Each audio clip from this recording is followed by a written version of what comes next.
to continue with The Sun in Your Heart is Rising and what we together can be and do for the whole world. I'm going to start in now on the first part of this projected book, which is titled simply The Sun in Our Heart. This essay is titled, We Co-Arise from and as a Great Sameness.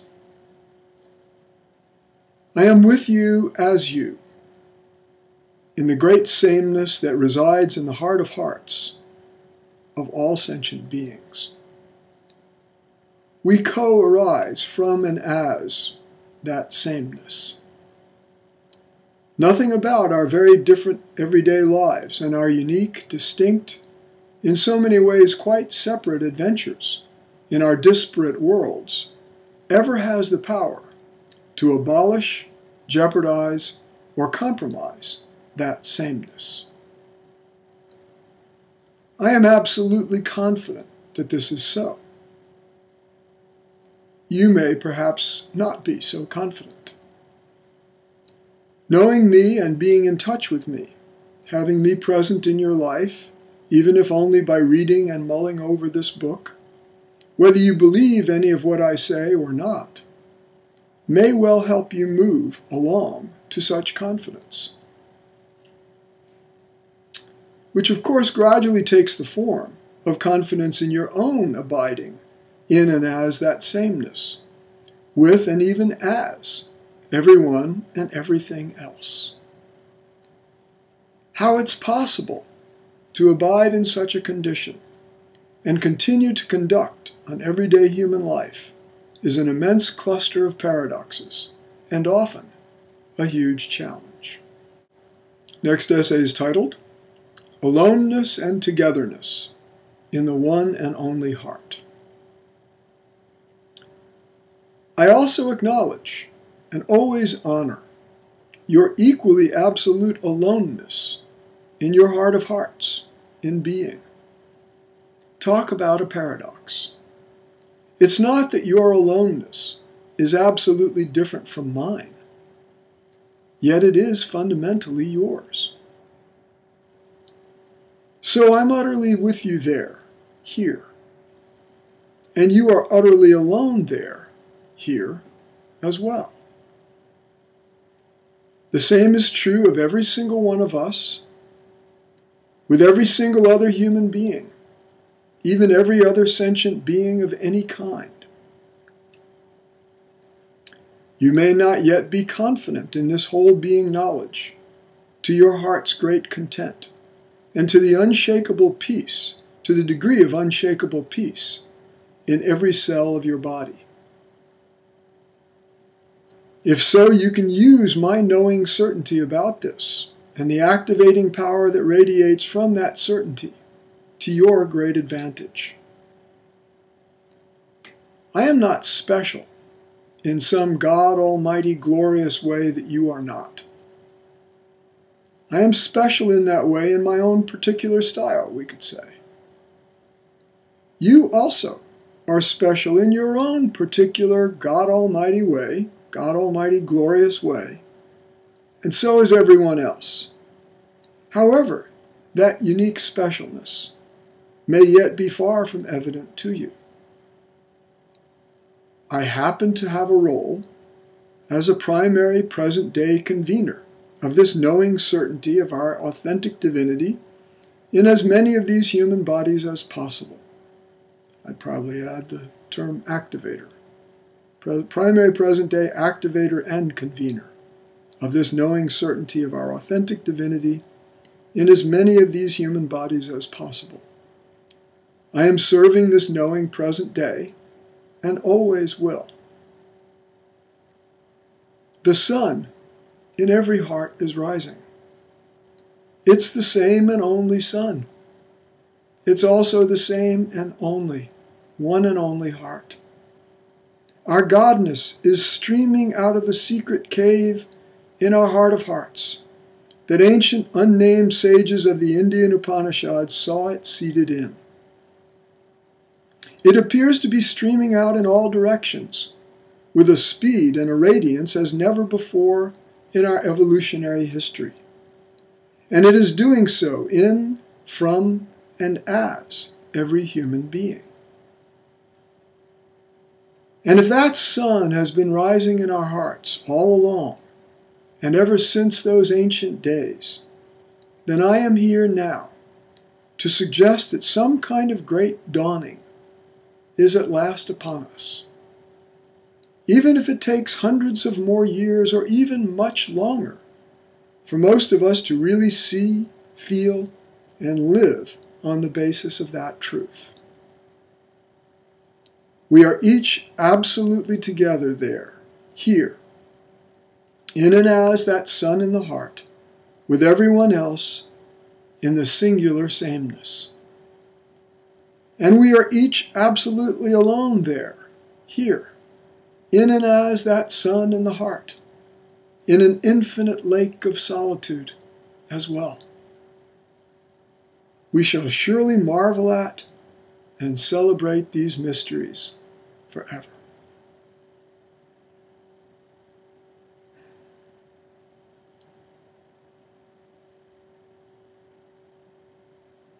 I'll go on.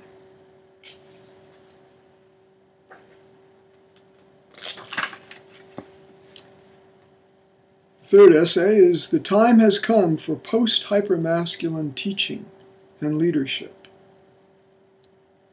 In our age, anyone who proposes to have the kinds of capacity and responsibility that I am proposing here to have is understandably subject to a lot of suspicion. For several decades, the word guru has been, in its original spiritual meaning, a four-letter word in the West, and increasingly even in its eastern lands of origin. I don't particularly care to use that word to describe myself and my work. Yet I do stand in the lineages of the guru tradition that originate from the East. Part of my task is to help purify and modernize that tradition without washing its baby down the drain with its dirty bathwater. I am committed to appropriate mutuality, transparency, and accountability in all my relationships. I try to go the extra mile, and then some, whenever I see I have erred or caused unnecessary pain in any other to whom I am relating. I'm committed to helping lead the way for a new kind of spiritual teacher and leader on earth. The sensibility of such people will not only be post-conventional, post-mythic, and post-postmodern. It will also be post-hypermasculine. In other words, it will derive its power and its authority from a realization of existence that has already substantially outgrown what, for years, I have been calling the spirit-matter split. Over the course of this book, I will explain more what I mean by all this, and I'll tell you the essence of my history. For many years, I have deliberately held back the full force of who I know myself to be. I have understated and often hidden the most central essence of what I know I am being and doing in and for the heart of all humankind and all sentient beings. Since the mid-1990s, I have engaged in a kind of sacrificial rite, an uncommon intentional practice of austere self-restraint, until recently, when it became evident to me that its purpose had been served. Now that sacrificial practice has begun to yield its fruits, and my heart bursts to share these truths with you, as best I can, for all our sakes, and for the welfare of all life.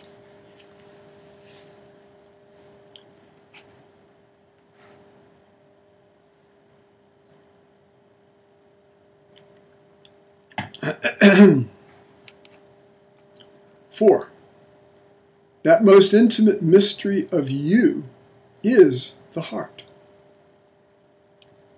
I've been capitalizing that word heart most everywhere I am using it here. Now it's time to tell you why, if you don't already know. The heart is the very center of our existence, the place of our most intimate sense of who and what we are. It is every bit as divine as it is human. Now, that opposition, divine versus human, as if they were different and in conflict, does not work for me. It hasn't since late 1992, when I awakened to the inherent unity, the oneness of what is.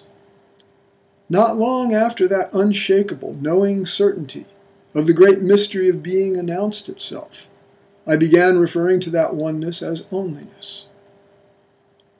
You see, that great oneness is eventually discovered to be so one that it is really only. There is no part of it that is distinctly divine, as opposed to another that is human. No part of it is distinctly spiritual, apart from another that is distinctly material. No part is definitively dark, as opposed to a light part. No part is once and for all positive, in contrast to all the obvious negatives. None purely profane, apart from another that's totally sacred, and so on. And whatever of that totality of what is somehow above the world, the body and the mind, that part is no more divine, real, and important than anything that is below, or anything that is right here at the middle, especially here in the heart, that is simultaneously our most intimate center and the totality of all that is. Our Godness shines in and as our heart of hearts. It radiates its divinity in all directions, permeating, animating, being or amming everything above and below. And that dimension of the heart feels most utterly central to the most intimate sense we have of who and what we are. Feel into that central and most intimate sense you have of who and what you are right now, right here. That place, that quality, that mystery of you is the heart. And that's true even if you are in no position to perceive, acknowledge, and have even the slightest confidence that such is the nature of your most intimate, central sense of who and what you are.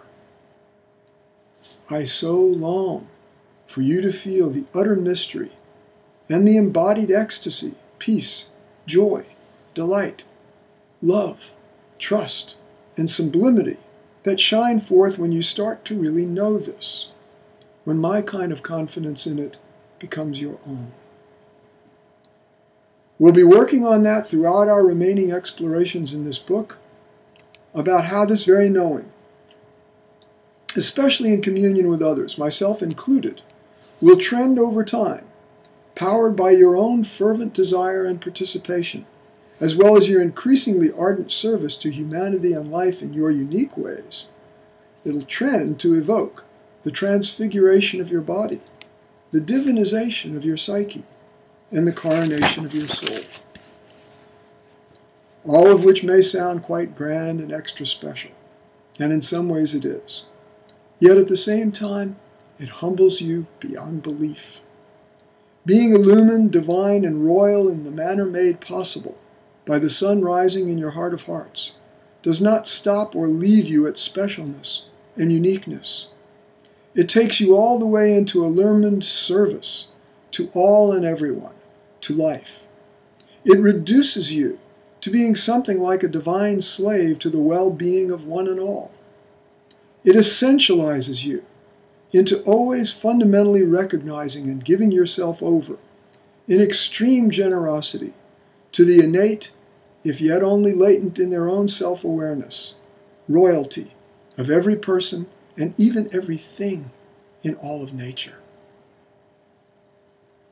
I will certainly tell you along the way just exactly how all this tends to take place. Not how it might take place, could take place, theoretically has the potential to take place. No. How it is already starting to take place. How it will continue to take place. And how it cannot really be stopped from taking place in, as, and through you. And all of us together.